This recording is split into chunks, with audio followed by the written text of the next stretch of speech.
The HSE addressed the Health Committee on the ongoing crisis in our emergency departments, and as many people know, hundreds of people have been left on trolleys in relation to public hospitals.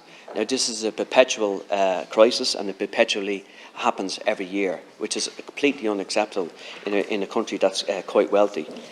This is obviously a legacy issue in relation to capacity. 40 years ago, there was more beds in the public health system than there is now. So you can see how there's a crisis brewing. And even consultants, emergency department consultants have said because of the trolley crisis, people will die and continue to die because of a lack of a plan. The winter plan, I think, is out the door. It's crisis management in relation to the HSE. So where does this lead us, Taoiseach?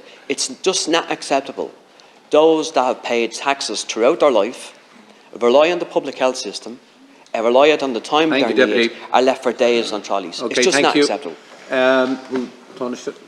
Yes, I thank the Deputy for raising the issue. The first point I would make is that 40 years ago the world of health was vastly different to today.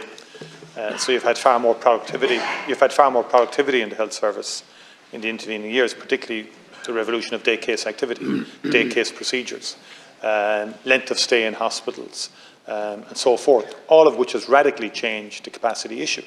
So it's not just.